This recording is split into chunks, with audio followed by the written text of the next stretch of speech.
다 함께 사도신경으로 우리의 신앙을 고백하겠습니다. 나는 전능하신 아버지 하나님 천지의 창조주를 믿습니다. 나는 그의 유일하신 아들 우리 주 예수 그리스도를 믿습니다. 그는 성령으로 잉태되어 동정녀 마리아에게서 나시고 본디오 빌라도에게 고난을 받아 십자가에 못 박혀 죽으시고 장사된 지 사흘 만에 죽은 자 가운데서 다시 살아나셨으며 하늘에 오르시어 전능하신 아버지 하나님 우편에 앉아 계시다가 거기로부터 살아있는 자와 죽은 자를 심판하러 오십니다. 나는 성령을 믿으며 거룩한 공교회와 성도의 교제와 죄를 용서받는 것과 몸의 부활과 영생을 믿습니다. 아멘. 찬송가 266장 함께 찬양하겠습니다. 주의 피로 이룬 샘물 참 깊고 넓도다. 구원하는 그 신능력 다 찬송할지라. 찬송하세 주의 보혈 그 샘에 지금 나가 죄에 깊이 빠진 이 몸 그 피로 씻어 맑히네. 죄악 세상 이김으로 거룩한 기간은 나의 마음 성전 삼고 주께서 계시네. 찬송하세 주의 보혈 그 샘에 지금 나가 죄에 깊이 빠진 이 몸 그 피로 씻어 맑히네. 주 예수를 깊이 아는 놀라운 그 은혜 하늘나라 즐거움이 매일 새롭도다. 찬송하세 주의 보혈 그 샘에 지금 나가 죄에 깊이 빠진 이 몸 그 피로 씻어 맑히네. 아멘. 오늘 하나님께서 우리에게 주시는 말씀은 고린도전서 4장 1절에서 5절까지 말씀입니다. 고린도전서 4장 1절에서 5절까지 말씀 함께 읽겠습니다. 사람이 마땅히 우리를 그리스도의 일꾼이요 하나님의 비밀을 맡은 자로 여길지어다. 그리고 맡은 자에게 구할 것은 충성이니라. 너희에게나 다른 사람에게나 판단받는 것이 내게는 매우 작은 일이라. 나도 나를 판단하지 아니하노니 내가 자책할 아무것도 깨닫지 못하나 이로 말미암아 의롭다 함을 얻지 못하노라. 다만 나를 심판하시는 이는 주시니라. 그러므로 때가 이르기 전 곧 주께서 오시기까지 아무것도 판단하지 말라. 그가 어둠에 감추인 것들을 드러내고 마음의 뜻을 나타내시리니 그때에 각 사람에게 하나님으로부터 칭찬이 있으리라. 아멘. 바울이 고린도 교회를 세울 때에 1년 6개월 동안 머물면서 하나님의 말씀을 가르쳤습니다. 처음에 고린도에 와서 복음을 전할 때 복음을 거부하는 사람들 때문에 내가 이곳에서는 더 이상 복음을 전하지 않겠다. 내가 다른 곳으로 가겠다라고 마음을 먹었지만 하나님께서 그곳에서 복음을 전하라고 말씀을 하셨죠. 사도행전 18장 1절에서 11절 말씀을 보면 그 후에 바울이 아덴을 떠나 고린도에 이르러 아굴라라 하는 본도에서 난 유대인 한 사람을 만나니 글라우디오가 모든 유대인을 명하여 노마에서 떠나라 한구로 그가 그 안에 브리스길라와 함께 이달리아로부터 새로 온지라. 바울이 그들에게 가매 생업이 같으므로 함께 살며 일을 하니 그 생업은 천막을 만드는 것이더라. 안식일마다 바울이 회당에서 강론하고 유대인과 헬라인을 권면하니라. 실라와 디모데가 마게도냐로부터 내려오매 바울이 하나님의 말씀에 붙잡혀 유대인들에게 예수는 그리스도라 밝히 증언하니 그들이 대적하여 비방하거늘 바울이 옷을 털면서 이르되 너희 피가 너희 머리로 돌아갈 것이요 나는 깨끗하니라. 이후에는 이방인에게로 가리라 하고 거기서 옮겨 하나님을 경외하는 디도 유스도라 하는 사람의 집에 들어가니 그 집은 회당 옆이라. 또 회당장 그리스도가 온 지방과 더불어 주를 믿으며 수많은 고린도 사람도 듣고 믿어 세례를 받더라. 밤에 주께서 환상 가운데 바울에게 말씀하시되 두려워하지 말며 침묵하지 말고 말하라. 내가 너와 함께 있음에 어떤 사람도 너를 대적하여 해롭게 할 자가 없을 것이니 이는 이 성 중에 내 백성이 많음이라 하시더라. 1년 6개월을 머물며 그들 가운데서 하나님의 말씀을 가르치니라 라고 말씀을 하고 있습니다. 3절 말씀에 보면 생업이 같으므로 함께 살며 일을 하니 그 생업은 천막을 만드는 것이더라 라고 말씀하고 있는데, 바울이 고린도에 와서 천막을 만드는 일을 하면서 하나님의 말씀을 전하고 교회를 세웠다라고 하는 것을 알 수가 있죠. 이때 당시만 하더라도 바울이 개척한 교회들이 그렇게 재정적으로 넉넉하지 못했고 또 바울에 대한 좋지 못한 소문이 있지 않았습니까? 바울이 예수 믿기 전에 예수 믿는 사람들을 잡아들이는데 앞장섰던 사람이었다고 하는 이 소문이 여전히 있었기 때문에 과연 바울이 전하는 저 복음을 우리가 믿을 수 있는 것이냐, 이런 의문을 가지고 있는 사람들이 있었습니다. 그래서 바울이 복음을 전하러 다닐 때 바울이 복음을 전할 수 있도록 적극적으로 재정적인 후원을 하는 교회가 많지 않았다는 것입니다. 그래서 바울이 고린도에서 복음을 전할 때 일을 안 할 수가 없는 것이죠. 사람이 먹고 마셔야, 건강해야 복음도 전할 수 있는 것 아니겠습니까? 그래서 고린도에서 복음을 전할 때 천막을 만드는 일을 했고, 그 천막을 만드는 일을 하다가 브리스길라와 아굴라를 만나게 되었고 이들과 협력해서 고린도 교회를 세우게 되었죠. 그런데 고린도 교회가 세워지고 난 이후에도 여전히 바울은 일을 했던 것으로 보여집니다. 고린도 교회가 가난한 교회는 아니었습니다. 그럼에도 불구하고 바울이 일하면서 복음을 전하는 것을 너무나 당연하게 여겼다고 하는 것이죠. 바울이 복음을 전하면서 오히려 바울을 도왔던 교회는 가난했던 마게도니아 교회였던 것을 우리가 알 수가 있는데요. 고린도후서 11장 말씀에 보면 나는 지극히 크다는 사도들보다 부족한 것이 조금도 없는 줄로 생각하노라. 내가 비록 말에는 부족하나 지식에는 그렇지 아니하니 이것을 우리가 모든 사람 가운데서 모든 일로 너희에게 나타내어노라. 내가 너희를 높이려고 나를 낮추어 하나님의 복음을 값없이 너희에게 전함으로 죄를 지었느냐?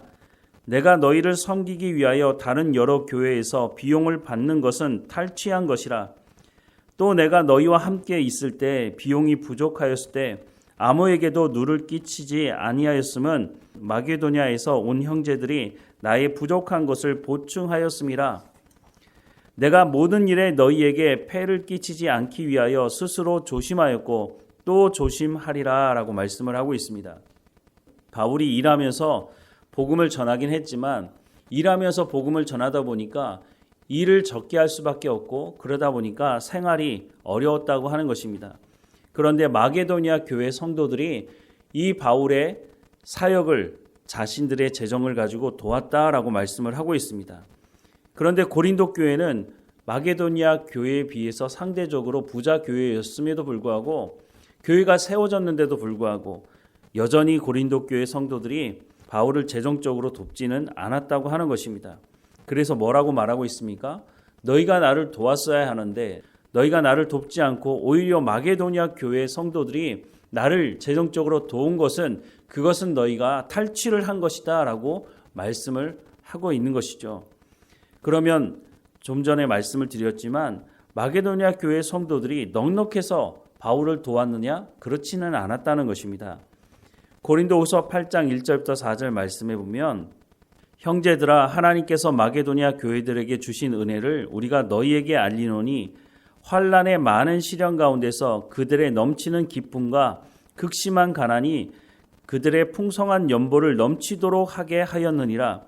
내가 증언하노니 그들이 힘대로 할 뿐 아니라 힘에 지나도록 자원하여 이 은혜와 성도 섬기는 일에 참여함에 대하여 우리에게 간절히 구하니라고 말씀을 하고 있습니다. 이 말씀은 예루살렘 교회가 경제적으로 어려울 때 우리가 예루살렘 교회 한 형제된 예루살렘 교회를 도와야 하지 않겠느냐라고 해서 바울이 개척했던 여러 교회가 헌금하게 되었는데 그때 마게도냐 교회가 극심한 가난 가운데 있음에도 불구하고 풍성하게 연보를 헌금을 내었다라고 말씀을 하고 있습니다. 그런데 이 말씀이 고린도 후서에 기록되어 있는 이유가 뭘까요? 고린도 교회는 상대적으로 부자 교회였음에도 불구하고 헌금을 하겠다고 해놓고 헌금을 하지 않았습니다. 그래서 바울이 고린도 교회 성도들을 책망하면서 너희보다 훨씬 가난한 마게도냐 교회 성도들은 힘에 지나도록 헌금을 했는데 너희는 헌금을 하겠다고 말해놓고도 왜 헌금을 하지 않느냐라고 책망을 하고 있는 것이죠. 사도 바울이 사역하는 그 당시에도 마찬가지였습니다. 고린도 교회는 이 재물에 대해서, 이 재정에 대해서 상당히 인색한 마음을 가지고 있었던 것으로 보여집니다. 그래서 바울이 이런 마음을 알아서 그런 것인지 바울이 교회를 세우면서도 한 번도 내가 이렇게 생활이 어려우니 너희가 나를 이제는 재정적으로 도와야 하지 않겠느냐라고 말을 하지 않은 것으로 보여집니다. 이런 이유 중에 하나는 당시에 여러 교회를 순회 다니면서 복음을 전한다고 말을 하는데 돈을 밝히는 거짓 복음을 전하는 전도자들이 있었기 때문에 혹시나 고린도 교회 성도들이 바울에 대해서 잘못 오해할까 봐 바울이 어떻게 해서든지 저 사람들이 하나님의 말씀을 들을 수 있도록 해야 하는데 그런 마음 때문에 바울이 재정적으로 자신을 도우라고 말하지 않은 것이 아닌가 하는 생각을 하게 됩니다. 그런데 그냥 그 차원에서 끝나는 것이 아니라 이 사람들이 더 나아가서는 바울이 정말 사도가 맞느냐? 이런 시비도 걸었다고 하는 것입니다. 이런 부분에 있어서 바울이 화를 내게 되는데요. 왜냐하면 바울이 사도라고 하는 것을 인정하지 않게 되면 바울이 전했던 그 말씀이 하나님의 말씀으로 그 사람들에게 전해지지 않을 가능성이 높기 때문에 내가 너희에게는 사도이다 라고 하는 말을 고린도 후서에 보면 또 말씀을 하고 있는 것을 보게 됩니다. 고린도 후서 11장 4절 말씀에 보면 만일 누가 가서 우리가 전파하지 아니한 다른 예수를 전파하거나 혹은 너희가 받지 아니한 다른 영을 받게 하거나 혹은 너희가 받지 아니한 다른 복음을 받게 할 때에는 너희가 잘 용납하는구나 라고 책망을 하고 있습니다. 바울이 전한 하나님의 말씀을 듣지 않고 거짓 복음은 왜 이렇게 너희가 쉽게 받아들이고 있느냐라고 말을 하고 있는 것이죠. 바울이 1년 6개월 동안 온 열심을 다해서 고린도 교회를 세웠는데 그 고린도 교회 안에 하나님의 말씀을 듣지 않고 거짓 복음을 듣고 분열을 일으키는 사람들이 있으니 이 소식을 들은 바울이 화가 나겠습니까? 나지 않겠습니까? 오늘 본문의 말씀에도 보면 1절부터 5절 말씀을 다시 보겠습니다. 사람이 마땅히 우리를 그리스도의 일꾼이요 하나님의 비밀을 맡은 자로 여길지어다. 너무 당연한 말인데 바울이 개척한 교회 아닙니까? 그런데 이 사람들이 바울을 향해서 그리스도의 일꾼이고 하나님의 비밀을 맡은 자로 여기지 않는 사람들이 있었다고 하는 것이죠. 그러니까 바울이 사람이 마땅히 우리를 그리스도의 일꾼이요 하나님의 비밀을 맡은 자로 여겨야 하는 것이 마땅한 것이 아니냐라고 하는 것을 말하는 것이죠.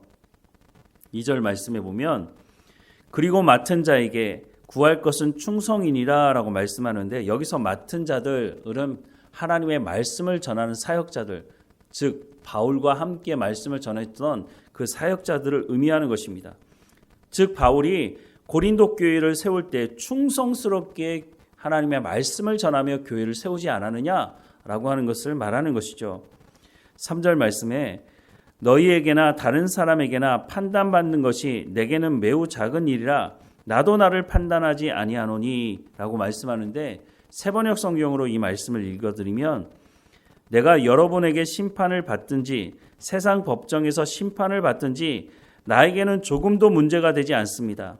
그뿐 아니라 나도 나 자신을 심판하지 않습니다 라고 말씀하고 있습니다. 이게 무슨 말일까요? 앞의 말씀과 연결해 보자면 나는 그리스도의 일꾼이고 하나님의 비밀을 맡은 자로서 너희에게 하나님의 말씀을 전하는데 충성스럽게 최선을 다해서 하나님의 말씀을 가르쳤다. 너희가 나를 판단하지만 나는 조금도 부끄러울 것이 없다라고 말씀을 하고 있는 거죠. 4절과 5절 말씀에 내가 자책할 아무것도 깨닫지 못하나 이로 말미암아 의롭다함을 얻지 못하노라. 나는 다만 나를 심판하시는 이는 주시니라. 그러므로 내가 이르기 전 곧 주께서 오시기까지 아무것도 판단하지 말라. 그가 어두움에 감추인 것들을 드러내고 마음의 뜻을 나타내시리니 그때에 각 사람에게 하나님으로부터 칭찬이 있으리라 라고 말씀하고 있습니다. 고린도 교회 사람들에게 누가 나를 감히 판단할 수 있느냐? 나도 나 자신을 판단하지 않는다. 오직 하나님만이 나를 판단하실 수 있는 것이다 라고 말을 하고 있는 것은 고린도 교회 사람들 중에 바울을 향해서 손가락질하며 판단하는 사람이 있었다고 하는 것이죠. 고린도 후서에도 보면 바울은 말을 좀 어눌하게 하지 않아? 지식에는 그렇지 않을지 모르지만 말은 그렇게 잘하지 못하잖아 라고 하면서 바울이 전하는 하나님의 말씀까지 비난하는 사람들이 있었다고 하는 것을 우리가 추측해 볼 수가 있는 것이죠. 그러다 보니 고린도 교회에 분열이 일어나는 것을 보게 되는 것입니다. 하나님의 말씀을 무시하는 이 사람들을 향해서 너희가 어떻게 내가 전한 하나님의 말씀에 대해서 받아들이지 않느냐라고 하면서 바울이 상당히 화가 나 있는 모습으로 보여집니다. 어떤 사람들은 목회자가 화를 내면 왜 목사가 화를 내지? 이렇게 말하는 사람이 있습니다. 그런데 여러분 성경을 잘 보십시오. 하나님도 화를 내시고 하나님도 분노하시는데 목회자가 하나님의 말씀을 전하는데 그 말씀을 듣지 않고 오히려 교회 안에서 분란을 일으키고 하나님의 말씀을 듣지 않으면서 교회를 분열시키며 죄를 짓는 사람이 있다면 물론 그 사람에게 하나님의 말씀을 다시 전해야 되겠죠. 그럼에도 불구하고 자신뿐만 아니라 다른 사람들에게도 선한 영향력이 아닌 악한 영향력을 미치고 교회를 분열시키는 일이 있다면 그 일에 대해서 목회자가 분노하지 않고 화를 내지 않는다면 그건 오히려 더 심각한 문제라고 하는 것입니다. 고린도 교회를 세웠던 바울, 충성스럽게 온 마음을 다해서 하나님의 말씀을 가르쳤던 그 바울이 고린도 교회가 분열되고 하나님 말씀에 순종하지 않는 사람들이 있다고 하는 소식을 들었을 때 화를 내지 않는다면, 하나님의 그 거룩한 분노를 가지고 있지 않는다면 오히려 바울에게 심각한 문제가 있다고 볼 수가 있는 것입니다. 오늘 우리는 어떻습니까? 하나님의 말씀 듣기를 사모함으로 모이고 있습니까? 우리가 하나님의 말씀을 듣고 그 말씀대로 순종하는 삶을 살아가고 있습니까? 물론 제대로 복음을 전하는 목회자가 있어야 합니다. 목회자가 하나님의 말씀을 제대로 전하지도 않으면서 이런 문제가 일어났을 때 왜 그러냐고 말할 수가 없는 것이죠. 하나님의 말씀을 전하는 제가 하나님의 말씀을 온전히 전하는데 최선을 다해야 하는 것도 중요한 것이지만 성도들이 하나님 말씀 듣기를 사모함으로 모여서 하나님 말씀을 듣고 삶의 현장에 돌아가서 성령의 열매를 맺는 삶이 분명하게 있어야 한다고 하는 것이죠. 예전에 저도 이와 비슷한 경험을 한 적이 있는데 하나님의 말씀을 전해도 듣지 않으니까 화가 날 수밖에 없는 것이죠. 그랬더니 어떤 사람이 그러더라고요. 목사님, 왜 목사님이 화를 내세요? 제가 그 말을 듣고 좀 황당했는데 하나님의 말씀을 들으려고 교회에 오는 것 아닙니까? 하나님의 말씀을 듣기 위해서 신앙생활을 하는 것 아닌가요? 그런데 하나님의 말씀을 전하는데 하나님의 말씀은 듣지 않고 오늘 본문에 등장하는 고린도 교회 사람들처럼 쓸데없는 것을 가지고 시비를 걸고 감정을 상하게 하고 이런 일이 있으니까, 분열을 일으키는 일이 있으니까 그렇게 하지 말라고 말하고 그렇게 많은 말을 듣지 않으니까 화가 나고 화나는 모습을 보면서 왜 화를 내느냐고 하는 그 말을 들을 때 좀 황당하기도 했죠. 저 사람이 정말 예수 믿는 사람이 맞는 건가? 이런 생각을 할 수밖에 없는 것이죠. 오늘 본문의 말씀이 바로 이런 말씀인 것입니다. 바울이 고린도 교회 사람들에게 너희가 하나님의 말씀을 듣지 않고 왜 분열을 일으키며 너희 가운데 왜 성령의 열매가 없느냐라고 책망하는 것입니다. 그러면 그럴 때에 우리가 하나님 말씀대로 순종하지 못했구나. 우리의 모습을 되돌아봐야겠다. 우리가 왜 분열을 일으켰지? 라고 하는 생각을 가져야 하는 것이 마땅한 것이죠. 그런데 하나님의 말씀을 듣지 않는 사람들은 이렇게 책망을 하고 이렇게 하나님의 마음을 가지고 말씀을 전할 때에 그 하나님의 말씀을 들을 줄 모른다고 하는 것이죠. 하나님의 은혜가 뭡니까? 하나님의 은혜는 하나님의 말씀을 들을 수 있다고 하는 것입니다. 아무리 하나님께서 말씀하셔도, 아무리 하나님께서 사랑의 그 마음을 가지고 말씀하셔도 들을 마음이 없다면 그것이 그 사람에게는 은혜가 될 수가 없다고 하는 것이죠. 사랑하는 여러분, 하나님 말씀 듣기를 사모하십시오. 내가 어떤 상황 가운데 있을지라도 내 감정이 상하고 누구도 내 가운데 말하는 것을 내가 듣지 않겠다라고 하는 그 상황 가운데 있다 할지라도 하나님의 말씀은 들어야 합니다. 그래야 내가 살아날 수 있다고 하는 것이죠. 그래야 내가 죄 가운데 있을 때 죄를 깨닫고 회개하고 돌이킬 수가 있는 것이고, 내가 영적인 침체 가운데 있을지라도 하나님의 말씀을 듣는다면 그 영적인 침체에서 벗어날 수가 있다고 하는 것입니다. 바울이 고린도 교회를 향해서 분노하고 화를 내고 있는 이때라 할지라도 고린도 교회 사람들은 바울을 통해서 전해지는 하나님의 말씀을 들을 수 있어야 하는 것입니다. 우리가 그런 자리에 처했을 때 하나님 말씀을 들을 수 있도록 하나님의 말씀이라면 내가 듣겠습니다 라고 하는 그 영적인 깨어 있음에 있어야 한다고 하는 것이죠. 사랑하는 여러분, 다시 한번 간절히 부탁을 드립니다. 내가 어떤 상황 가운데 있다 할지라도, 내가 어떤 사람의 말 때문에 감정이 상했든지 어떤 문제가 있다 할지라도 내가 하나님 말씀 듣기를 사모하는 자리 가운데 있다 하면 걱정하지 않으셔도 됩니다. 그 하나님의 말씀이 우리를 회복시키시고 그리스도의 장성한 분량까지 우리를 인도하실 것이기 때문입니다. 하나님의 말씀을 온전히 사모하며 살아가는 우리의 삶이 되기를 주님의 이름으로 간절히 축원합니다. 기도하겠습니다. 사랑하는 하나님, 바울이 1년 6개월 동안 온 힘을 다해서 하나님의 말씀을 전했던 그 고린도 교회 안에 분열이 있고 하나님 말씀 듣기를 거부하는 사람들로 인해서 교회가 고통 가운데 있는 것을 보게 됩니다. 하나님, 오늘 우리 가운데도 이와 같은 일이 있지 않도록 하나님 말씀 듣기를 사모하게 하옵소서. 사탄은 끊임없이 말 한마디로 우리의 감정을 상하게 하고 하나님께 나가지 못하게 하고 하나님의 말씀을 듣지 못하게 하는 모습을 보게 됩니다. 하나님, 우리가 어떤 상황 가운데 있을지라도 하나님의 말씀 듣기를 사모하는 사람들이 되게 하옵소서. 예배의 자리를 떠나지 않게 하시고 기도의 자리를 떠나지 않게 하시고 하나님 말씀 듣기를 사모함으로 우리 가운데 시험이 있을 때 더 열심으로 하나님 말씀 듣기를 사모함으로 하나님께 나가는 우리의 삶이 될 수 있도록 은혜를 베풀어 주옵소서. 말씀을 전하는 제 가운데도 성령의 충만함으로 하나님 말씀을 온전히 전하게 하시고 모든 성도들 한 사람 한 사람마다 하나님 말씀 듣기를 사모하고 하나님 말씀을 통해서 그리스도의 장성한 분량까지 이룰 수 있도록 하나님 인도해 주옵소서. 하나님, 오늘도 하나님과 동행하며 하나님께 감사하는 우리의 삶이 될 수 있도록 인도해 주옵소서. 우리의 육체의 연약함도 하나님께 고백하오니 불쌍히 여겨주시고 하나님, 치료의 가정 가운데 있는 모든 성도들 하나님께서 붙들어 주셔서 잘 치료되고 건강할 수 있도록 하나님 지켜 주옵소서. 우리의 자녀들 어느 곳에 있든지 하나님과 동행하는 삶이 될 수 있도록 인도해 주시고 하나님의 말씀을 통해서 성령의 열매를 맺어가는 삶이 될 수 있도록 하나님 인도해 주옵소서. 늘 우리와 함께 하시는 하나님께 감사드리고 예수 그리스도의 이름으로 기도드립니다. 아멘. 하늘에 계신 우리 아버지, 아버지의 이름을 거룩하게 하시며 아버지의 나라가 오게 하시며 아버지의 뜻이 하늘에서와 같이 땅에서도 이루어지게 하소서. 오늘 우리에게 일용할 양식을 주시고 우리가 우리에게 잘못한 사람을 용서하여 준 것 같이 우리 죄를 용서하여 주시고 우리를 시험에 빠지지 않게 하시고 악에서 구하소서. 나라와 권능과 영광이 영원히 아버지의 것입니다. 아멘.